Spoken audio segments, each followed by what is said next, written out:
How's it going, YouTube? Examples TCG here, coming at you with a brand new video, and once again we are on YuGiOh Pro 2. If you guys haven't seen the video yesterday, I've kind of explained in that video why you're seeing a lot of videos on YuGiOh Pro 2 rather than in real life at this particular moment in time. Don't worry, the in real life videos will be coming back. I just need to purchase a few things from a website called Chaos Cards. If you guys don't know what Chaos Cards is, it's a UK based trading card game website where you can purchase boxes, single cards, booster packs, accessories for a lot of different trading card games. It's not just Yu-Gi-Oh! You've got Pokemon, you've got Magic the Gathering, you've got Cardfight Vanguard, Dragon Ball Super. There's a lot of different card games on there, which does mean that I will be bringing you guys different content on different card games. I'll probably get a few bits of Yu-Gi-Oh!, a few bits of Pokemon, and a few other card games here and there. Maybe just some single packs or like a bulk of booster packs for the other card games. We'll just have to see how it goes. But that is in the pipeline. There will be some content from the obviously openings and also in real life deck profiles very, very soon, guys. Don't fret, they will return. But at the moment, I thought to myself, as I said in the previous video, I want to get some content to you guys. I want to start uploading more regularly to this channel. So why not build some deck profiles over on the YuGiOh Pro software and bring the profiles to you guys to enjoy, digest, maybe build yourselves, maybe tinker around with it in real life for yourself, or even just give me feedback on the actual deck itself in any way that you wish to do so. So as you can see in today's particular deck profile, we're going to be talking about Lightsworns, and it's basically like a pure Lightsworn build with light rays incorporated within the build. And I personally feel that with a little bit of tinkering, this particular deck could be a deck you could take to locals, regionals, and all that kind of stuff. Not to top, but to play something a little bit different, play something that people aren't expecting. Because obviously at the moment there's a lot of different like Lightsworn variants popping around. Like you've got the Lightsworn variant that actually ties in Twilight Swan as well. You've got the ones that ties in zombies, and you've also got my build, which you wouldn't see that often, but the ones that incorporate 6 samurais. I think I'm the only actual person that is running that particular build at this moment in time. It is my main deck at this particular moment, whilst I am still building the Fire King deck profile, or version 1.5 or 2, I can't remember what I named it, that obviously I brought you guys previously on this particular software. But today I'm going to be talking about Lightsworns and the pure Lightsworn / Lightsworn Light Ray build that I have in front of you here. So like any Lightsworn deck profile, you're going to be running 3 Judgment Dragon. This guy is your boss monster. In my personal opinion, when he was down at 1, down at 2, he was still okay, but you kind of need 3 in a deck in my opinion. 9 times out of 10 you're going to be milling 1 or 2 of these, so having that 3rd one in your particular possession is a very, very handy thing. Obviously he can wipe the board quite easily by paying 1,000 life points, which means that you have a clear board for him to attack for 3k on that particular turn, which obviously is insane. I then run 3 copies of Lila. Back row removal is essential in any Lightsworn deck in my opinion, so Lila is in this build for that particular purpose. I don't actually run any other back row removal, apart from Lila in this build. As I said, it is quite essential in the Lightsworn build, and I do have 4 spaces left, so I could potentially put in Mystical Space Typhoon and Twin Twisters, 2 of each, to round off the build and kind of have a little bit more back row removal. Because obviously the deck is only at 56 cards right now, and I feel that 60 cards is the best actual outcome for a Lightsworn deck, because you are milling so many cards from your deck to your graveyard that having the most amount of cards you can possibly have in your deck is quite essential. So if I'm going to be critical of myself here, I would actually add in 2 Mystical Space Typhoons and 2 Twin Twisters just to kind of get a little bit more back row removal into the build. But obviously I don't have it in this particular build, so I'm not going to talk about it too much. But 3 Lilas just to have that back row removal. 3 copies of Lumina, pretty self-explanatory with this particular card here. It can obviously target 1 level 4 lower light swarm monster in your graveyard and special summon it after you've discarded 1 card. So you can discard basically, for example, a dead wolf to then special summon something from your graveyard. Normally a wolf is what you're looking for, or something along the lines of Raiden or Eren as your tuners, to then obviously go into your synchro plays, or even if you want to bring out another card that will help you go into an Exceed play or a Link play, obviously Lumina is there to help you with that as well. I then run 3 copies of Raiden. This guy is obviously one of the main tuners of the deck, or if not the main tuner of the deck, because you do run 3 copies and you only run the 1 copy of Eren in this particular build. So 3 copies of Raiden. During your main phase, you can send 2 cards from your deck to your graveyard. If any Lightsworn monsters were sent to the graveyard by this effect, it gains 200 attack until the end of your opponent's turn. You can only use the effect of Raiden once per turn. Once per turn, during the end phase, send the top 2 cards from your deck to your graveyard. So obviously, Raiden helps thin out your deck by milling cards. It might also allow you to go into your wolf plays a little bit more consistently, because you might see your wolf from those top 2 cards or the next 2 cards, depending on obviously how far down your wolf is in your particular deck at that moment in time. And obviously any Lightsworns that actually are milled from his effect, he gains 200 attack for. So obviously he can gain 400 attack from that and become a 2100 beta, and that stays until the end of your opponent's turn, so he is quite hard to get over. He is a tuner, as I said, so he can help you go into your synchros you run in the deck. I only run 4 synchros in this particular build, so there is that other added incentive to run this guy as well. I then run 3 copies of Wolf. This can get a little bricky if you end up obviously drawing into 1, 2 or 3 copies of Wolf in your first few turns, or even in the deck in any sort of instance, but there are ways you can get around having Wolf in your hand. For example, you can ditch Wolf for the Lumina effect. So there are ways of getting around, obviously, bricking with Wolf. But at the same time, I feel like 3 is the necessary number in this build, or in my personal opinion, in any build, just because it is one of the most powerful cards in a Lightsworn deck. Obviously, if he is milled, you can special summon him to your side of the field. This is why I do not run any Pot of Dualities in this deck. I do run Pot of Dualities in my 6 Sam Lightsworn build, solely because I want to be a little bit more proactive with my plays with that deck, and I don't see any reason to not run it in that build. But in this build, when it's strictly Lightsworns and you want to be able to have that special summon ability from Wolf, I don't actually run any Pot of Dualities in this particular build due to that particular reason. I then run 1 copy of Jane, 1 copy of Gareth, and 1 copy of Eren, alongside 1 copy of Celestia, 1 copy of Raikou, and 1 copy of Felis as well. So obviously Jane and Gareth are 2 warriors which help with the Rotor card I have put in the deck. Obviously I put Rotor in this deck because there are quite a few warriors in this build, so this card can help with adding a little bit more consistency to your warrior plays.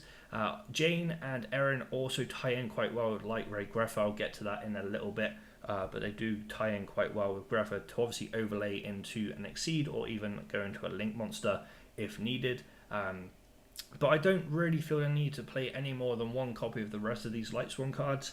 I feel that Celestia is one of the weaker Lightsworns, but also one of the more powerful in stat values, hence why I have her in the deck. Raikou's a little bit slow nowadays, obviously because you have to have him flip, and then that happens, obviously his effects go off from being flipped face up on the board, so obviously he can destroy 1 card and then you've got to send the top 3 cards from your deck to a graveyard.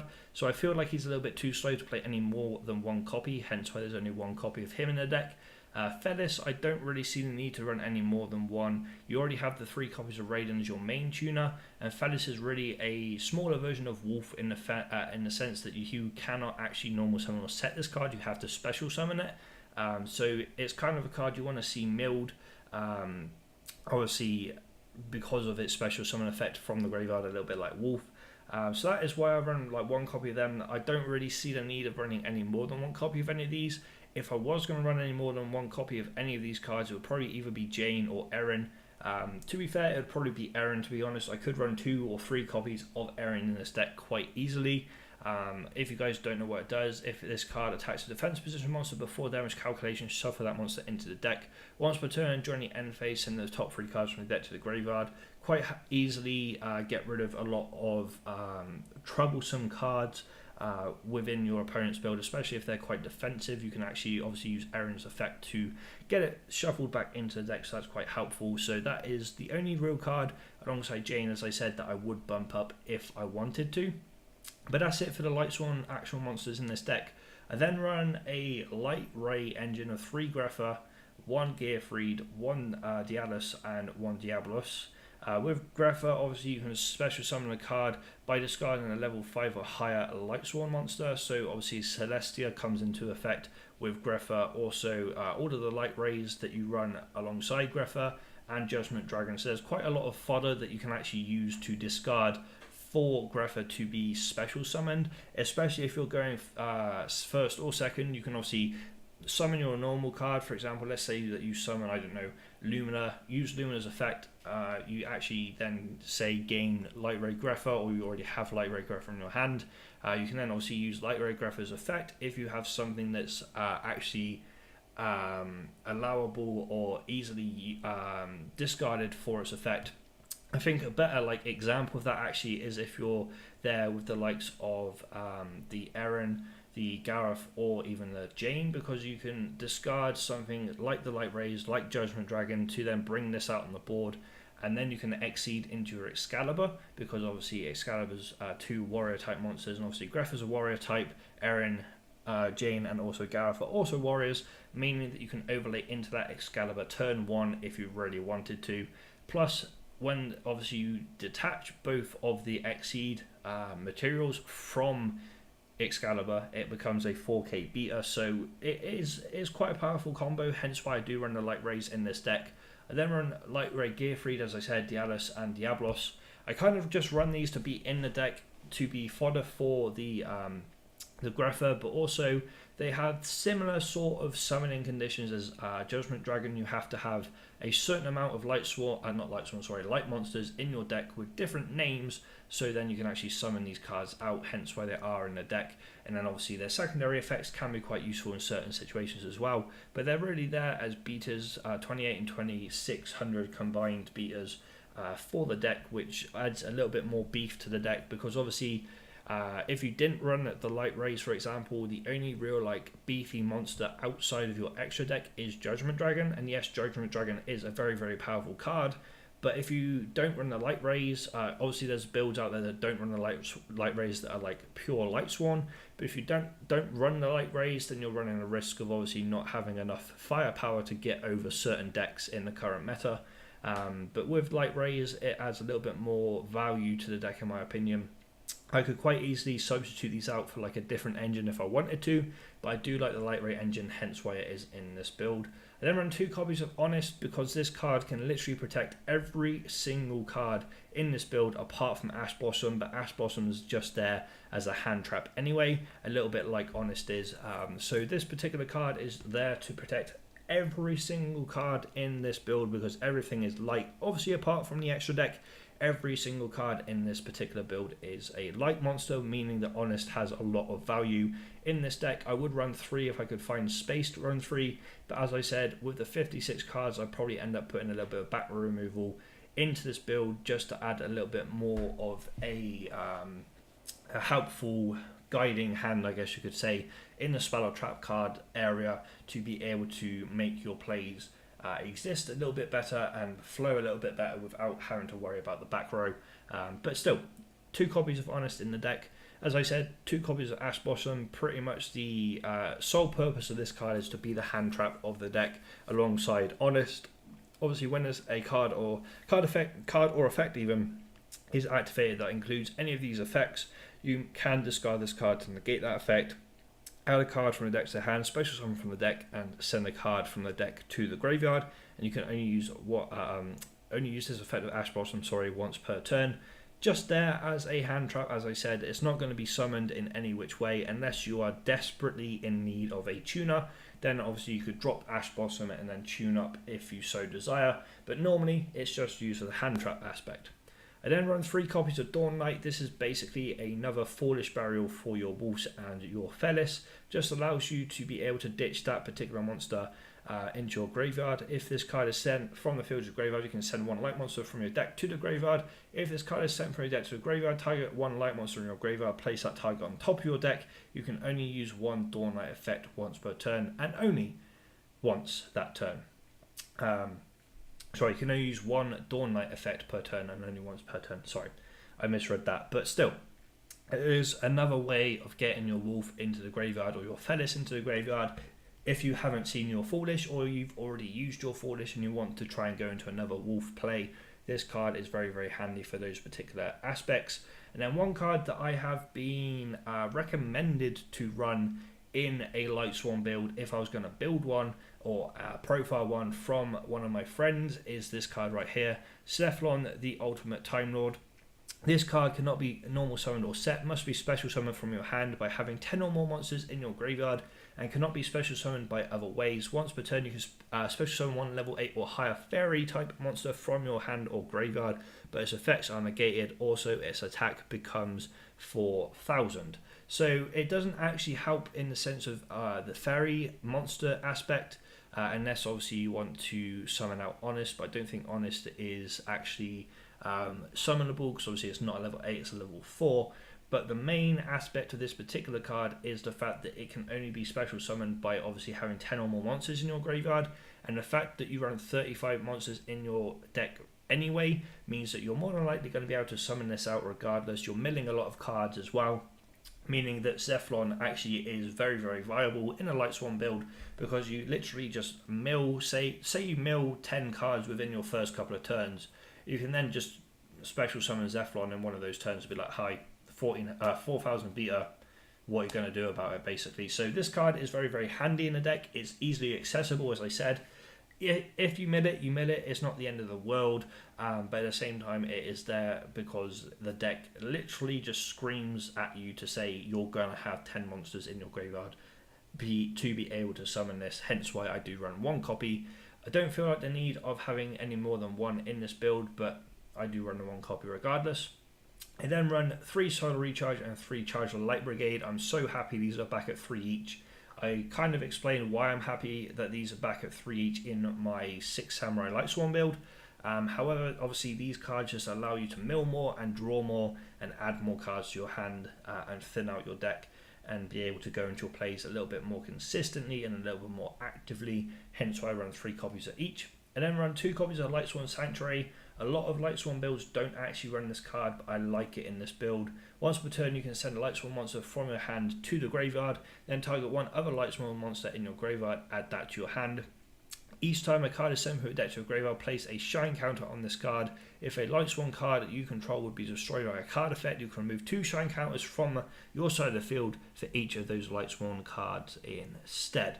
So obviously this is another way to ditch the likes of a Dead Wolf or a Dead Phallus from your hand and add something a little bit more useful. For example, you could end up targeting something like your Lumina or your Lila, or something that's going to be a little bit more accessible and like usable from your deck to your hand, your graveyard to your hand. And then obviously you can also protect your Lightsworn monsters by having obviously counters on the Lightsworn Sanctuary as well. So I do run 2 copies of that.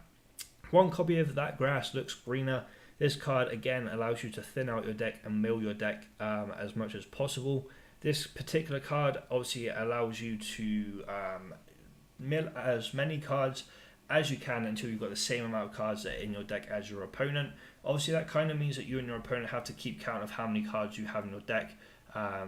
Obviously it's a little bit hard to do that, but at the same time you're more than likely going to have more cards than your opponent in your particular build, because every other deck sticks to the 40 card limit, or around the 40 card, not limit, but the ideal situation of 40 cards. Whereas this deck, you want to run as close to 60 cards as possible, because you're going to be milling a lot of cards, which means that That Grass Looks Greener just helps a lot with that particular aspect of things. I then run 1 copy of Raigeki just to get rid of troublesome cards on your opponent's side of the field.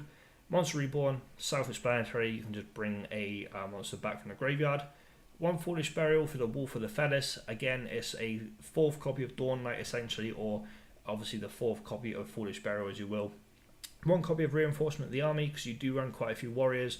9 times out of 10 I'll probably use Reinforcement to either get Grepher, or if I have Grepher in hand I'd probably end up getting the Gareth, the Aaron or the Jane, just to be able to go into Excalibur. I then run 1 copy of Upstart Goblin.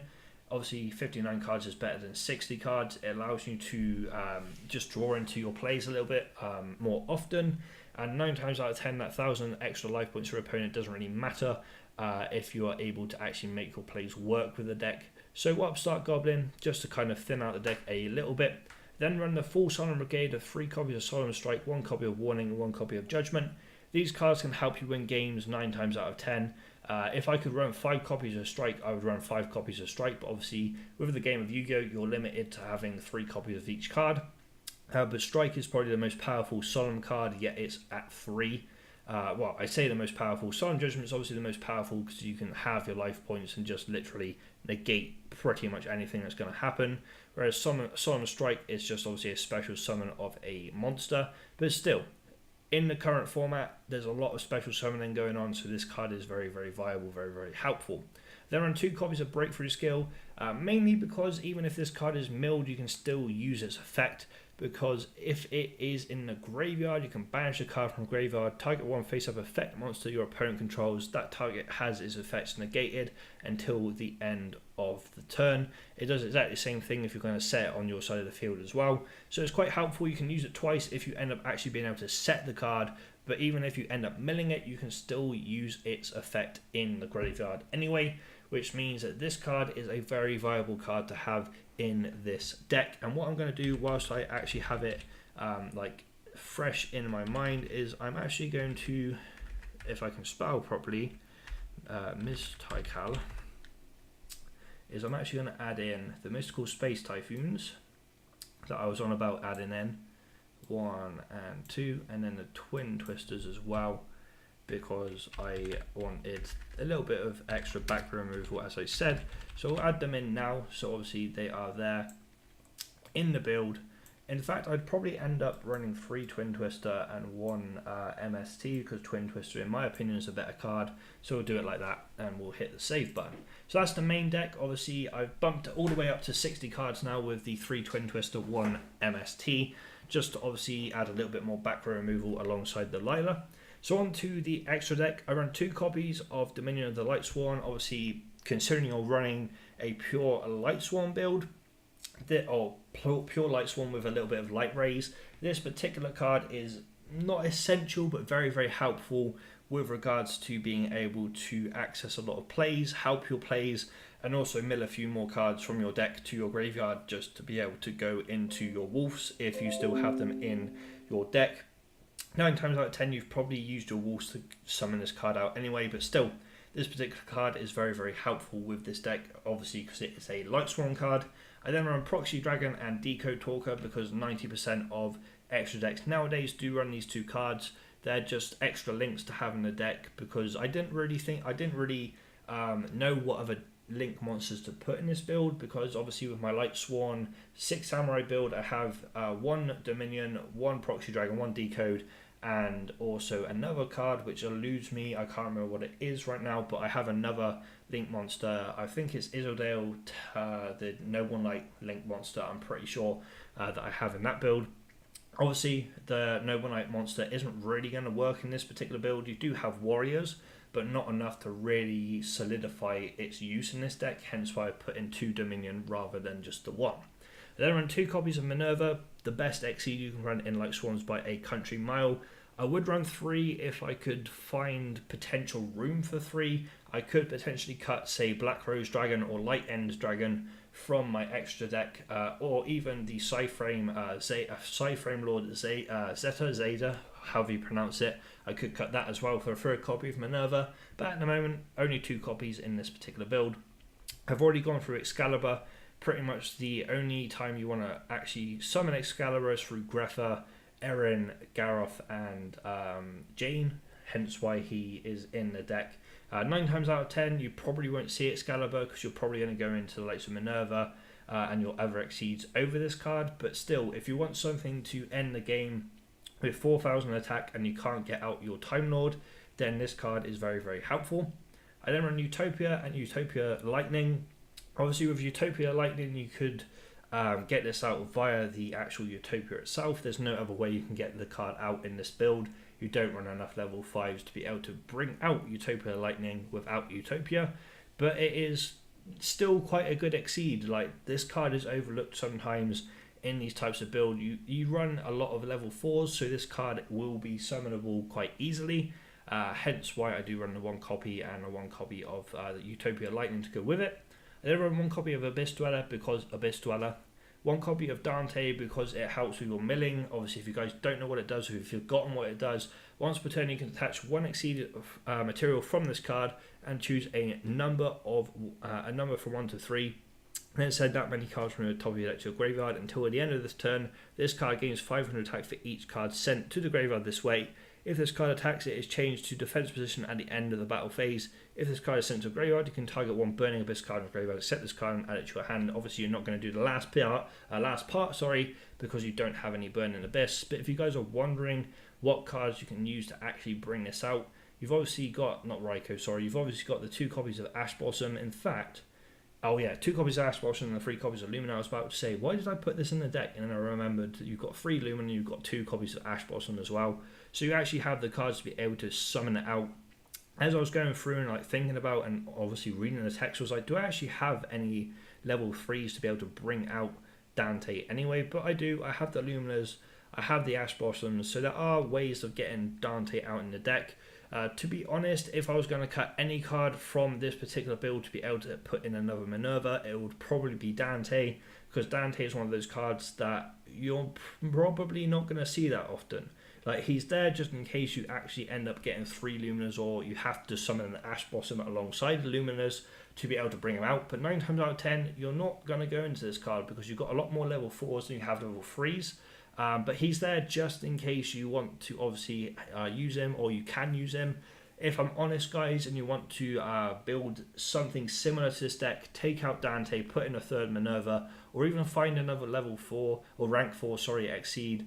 You could probably put in Tsukiyomi, for example, over Dante. That would be a good little replacement. But I have him in the deck because he helps out with thinning, and on the odd chance that you can bring him out, he could potentially win you games anyway, hence why he's in the build. And then we're on 1 copy of Michael the Arch Lightsworn, 1 copy of Light End Dragon, 1 copy of Black Rose, and 1 copy of Psyframe Lord Zeta, or Zeta as I said, I don't know how it's pronounced anyway. These cards are kind of just like fillers for the extra deck, if I'm honest. You do have enough tuners to be able to summon these out. Obviously, some of them, with regards to like being able to bring them out, you've got to have a certain, obviously, board fill. And to be honest, that's been the case with Synchro Monsters ever since they came out. But I do have those in there because they can help out obviously the deck in their own individual ways. Obviously, Michael is a Lightsworn card. It helps out with obviously all the Lightsworn aspects. It allows you to mill a few more cards, and it allows you to pay 1,000 life points and target a card on the field and banish it. So that's quite a handy effect. Light End Dragon, obviously you can let's try this again. At attack declaration, if the card battles another monster, you can have this card lose 500 attack and defense permanently, and a monster this card is battling loses a 1,500 attack and defense until the end phase, even, meaning that you can actually drop this down to a 2/1, and then obviously drop down whatever card it's attacking by 1,500 itself. So obviously there's a few more life points to swing at with regards to this card. Black Rose just blows up the board, pretty self-explanatory card, quite explosive. Obviously, it's quite easily summoned in this deck as well because the amount of level 4s you run, and also the fact that Raiden is a level 4 tuner. And finally, Psyframe Lord Zeta. Once per turn, during either player's turn, you can target 1 special summon monster your opponent controls in face-up attack position, banish both that monster and this card from the field, but return them into a next standby phase. If this card is in your graveyard, you can target 1 Psyframe card in your graveyard, return this card to your extra deck, and if you do, add that target to your hand. Obviously, the latter part you're not going to be able to use because you don't have any other Psyframes in the deck, but when it comes to the first effect and being able to banish something until the next standby phase, it's quite helpful, it's quite powerful, it's a card that's very, very handy to have in the build, hence why it's there. So that's it, guys. That's the Lightsworn build that I do have for you guys. We're nearing half an hour on the recording, so I apologise about how long it took for this build to actually be explained to you, but I wanted to kind of explain it as much as I possibly can, and that's what I try and do in most of my deck profiles, because I'm not a fan of the deck profiles that are like 3 minutes long and people just go, I run this card, this card, this card, this card, this card, this card, this card, and don't actually give you any like context behind the deck. They just kind of say, yeah, I just play all of these stuff, like it's a cool deck, like thanks for watching. I like to kind of explain every card, or as many cards as possible, in detail, just so you guys understand why I do end up running them. But nevertheless, guys, thank you so much for tuning into the video. If you did enjoy it, please leave it a like rating and subscribe to the channel for more trading card game content. As I said, some in real life openings and deck profiles and all that kind of stuff is on the way. you're going to start seeing a variation of different trading card games on the channel. You're going to see Pokemon, you're going to see Yu-Gi-Oh! Probably Dragon Ball Super, because I'm a massive Dragon Ball fan and I want to start collecting that card game. Not necessarily play it, but I want to start collecting it. There's a few other card games that have kind of caught my eye that I might do a few openings on, as I said. And I also want to start looking into other people's homemade trading card games, just to kind of give them some support, because obviously I am making my own card game, as I keep saying in my videos.